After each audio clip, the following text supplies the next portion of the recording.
அமைச்சர்கள் KN.நேரு, சேகர் பாபு சுமார் 3 மணி நேரம் காத்திருந்த நிலையில் தற்போது தூய்மை பணியாளர்கள் பேச்சுவார்த்தைக்கு வருகை தந்திருக்கிறார்கள். பிற்பகல் 1 மணி முதல் KN.நேரு, சேகர் பாபு காத்திருந்த நிலையில் 4 மணிக்கு தூய்மை பணியாளர்கள் பேச்சுவார்த்தைக்கு வருகை தந்திருக்கிறார்கள்.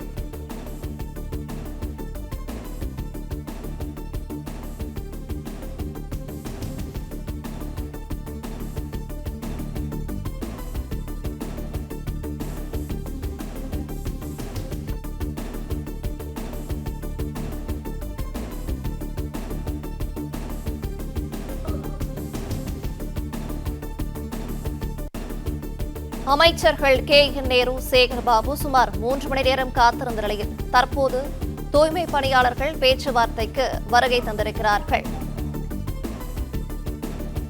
பிற்பகல் 1 மணி முதல் KN.நேரு, சேகர் பாபு காத்திருந்த நிலையில் 4 மணிக்கு தூய்மை பணியாளர்கள் பேச்சுவார்த்தைக்கு வருகை தந்திருக்கிறார்கள்.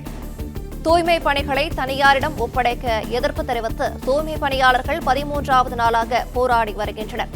இந்த நிலையில் அமைச்சர்கள் KN.நேரு, சேகர் பாபு சுமார் 3 மணி நேரம் காத்திருந்த நிலையில் தற்போது தூய்மை பணியாளர்கள் பேச்சுவார்த்தைக்கு வருகை தந்திருக்கிறார்கள்.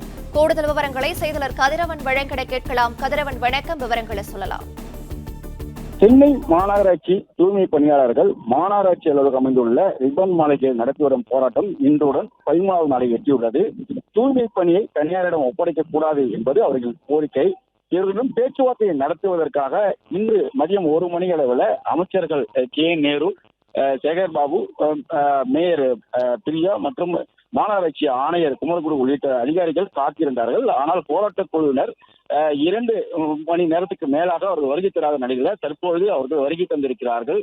குறிப்பா நீதிமன்றத்துல வழக்கு வந்த காரணத்தினால அந்த வழக்கின் முடிவுக்காக காத்திருந்ததாகவும் தற்போது பேச்சுவார்த்தைக்கு சென்றிருப்பதாகவும் நீதிமன்றம் கலைந்து போக சொன்னாலும் தாங்கள் கலைந்து போக மாட்டோம் என்றும் போராட்டக் குழுவினர் சார்பாக தெரிவிக்கப்பட்டிருக்கிறது.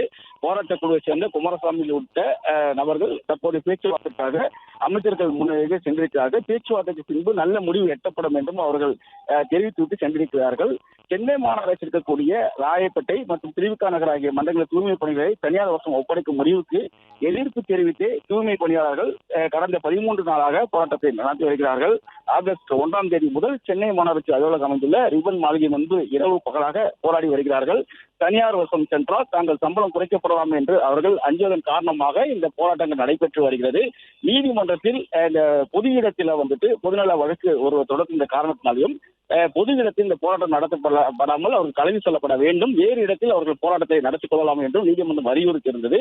இந்த நிலையில்தான் இந்த போராட்டக்காரர்களோடு பேச்சுவார்த்தை நடத்துவதற்காக மதியம் 1 மணி முதலே அமைச்சர்கள் KN.நேரு, சேகர் பாபு அவர்கள் மற்றும் மேயர் பிரியா மற்றும் மாநகராட்சி ஆணையர் குமரகுரு உள்ளிட்டவர்கள் காத்திருந்தார்கள். ஆனால் போராட்டக்காரர்கள் தற்போதுதான் போராட்ட பேச்சுவார்த்தைக்கு சென்றிருக்கிறார்கள். போலீசார் தங்களை கைது செய்தாலும் தாங்கள் இந்த இடத்திலிருந்து செல்ல மாட்டோம் என்று ஒரு தரப்பினர் போராட்ட காலத்தில் இருந்தாலும் மற்றொரு தரப்புல பேச்சுவார்த்தைக்கு சென்றிருக்கிறார்கள். பேச்சுவார்த்தை நல்லபடியாக முடியும், நல்லதே நடக்கும் என்று கூறிவிட்டு அவர்கள் சென்றிருக்கிறார்கள். பிளே ஸ்டோர் மற்றும் ஆப் ஸ்டோரில் இருந்து பாலிமர் செயலியை QR கோடு மூலம் பதிவிறக்கம் செய்யுங்கள். செய்திகளை உடனுக்குடன் பெறுங்கள்.